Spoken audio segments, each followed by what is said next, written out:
My name is Matthew Lopez, and I will describe Geoffrey Chaucer, his legacy, his history, and one of the stories he wrote from the Canterbury Tales called The Wife of Bath's Tale.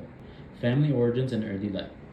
Chaucer was born in London around 1343 into a prosperous mercantile family.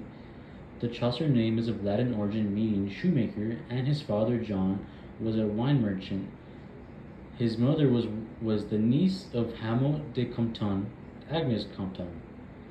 Despite this, Geoffrey was considered as a commoner. Court and diplomatic career.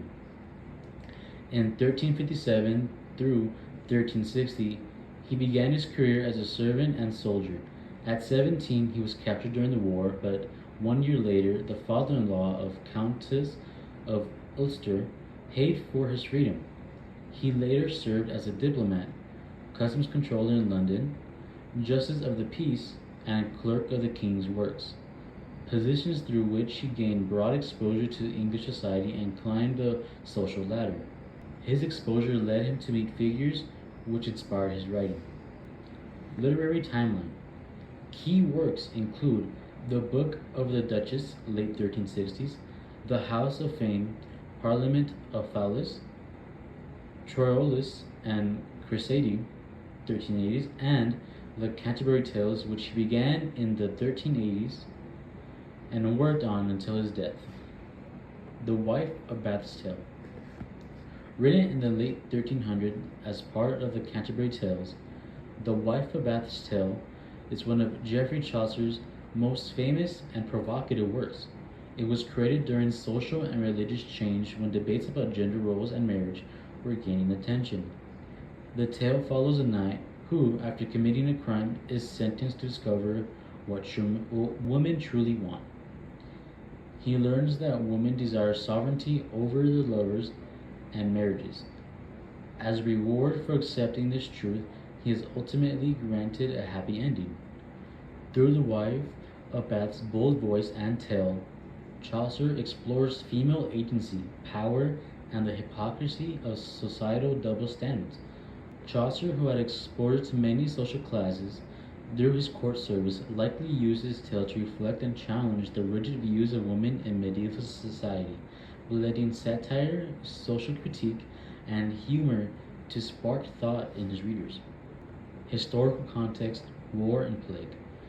Chaucer's life unfolded during the Hundred Years' War between England and France, and amid the aftermath of the Black Death, 1346 through 1353, which caused profound social and economic upheaval in England. Historical context, social and religious upheaval. The 1381 Peasant Revolt revealed rising discontent over taxation and feudal labor. During Chaucer's later life, movements like Lollardy called for church reform and English scripture, issues reflected critically in the Canterbury Tales. Chaucer's literary innovations. Chaucer wrote in Middle English, transforming the London dialect into a literary standard. He introduced rhyme royale, elevating English as a serious literary medium. Social observation and narrative voice. The Canterbury Tales presents a variety of pilgrims, knights, merchant, wife of Bath, pardoner, each with distinctive tales and voices. Chaucer's public service roles gave him insight into all levels of medieval society. Science, philosophy, and astrolabe. In a treatise on the astrolabe, written for his son Louis, Chaucer offers one of the earliest technical guides in English. His balanced blending of scientific, philosophical, and poetic concerns demonstrates his intellectual range. Legacy and cultural impact. Chaucer was the first poet buried in Westminster Abbey's Poets' Corner. He is often titled the father of English literature for legitimizing English as a literary language. Caxton's printing of Canterbury Tales in 1476 ensures its wide influence.